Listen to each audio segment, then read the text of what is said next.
Mi nombre es Óscar López Puliesio y he escrito para El País una nota con motivo de la celebración de los 50 años de la edición de la obra de Gustavo Álvarez Gardiazabal, Cóndores no entierran todos los días, y la nota se titula Un cóndor con unas alas enormes.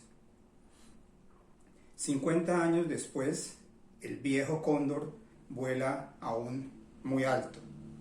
Sus alas enormes cubren medio siglo de literatura colombiana como el símbolo más poderoso de lo que significó la violencia partidista en Colombia.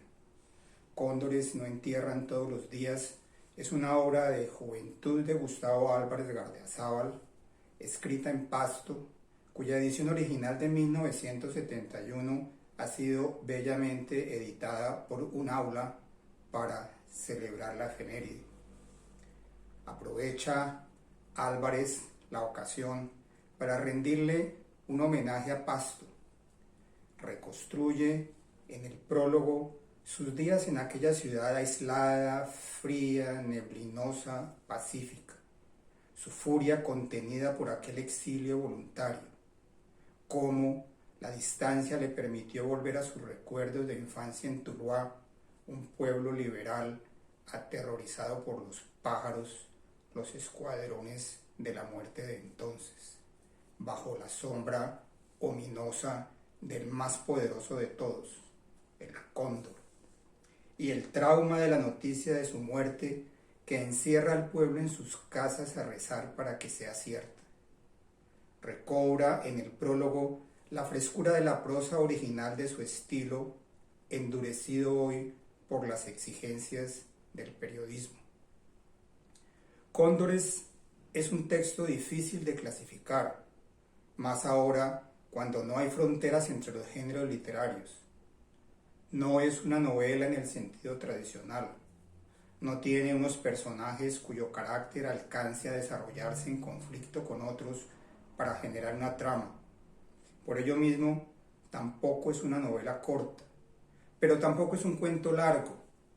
Es una narración atropellada por los hechos, con un cronista en tercera persona cuyo testimonio se despacha de un tirón, sin capítulos, con un solo protagonista atormentado que es Tuluá.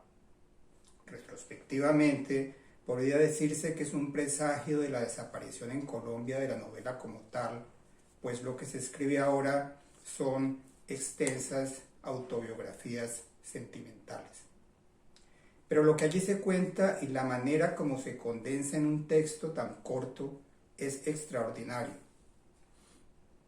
La violencia partidista en la Colombia rural y provinciana de mediados del siglo pasado fue una tragedia nacional sin atenuantes.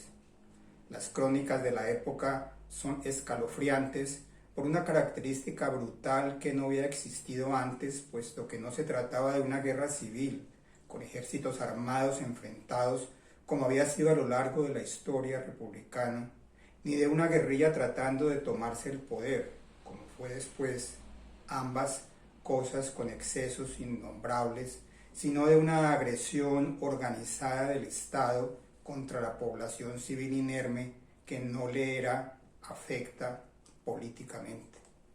Esos vientos trajeron las tempestades de hoy. Quizá la brutalidad de aquello relegó el tema a la sociología y al periodismo, no a la literatura.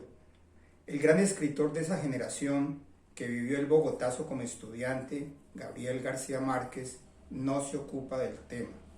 Su obra magnífica, que está referida estilística y temáticamente a la tradición del buen escribir del siglo XIX, no habla de la Colombia moderna, sino del pasado.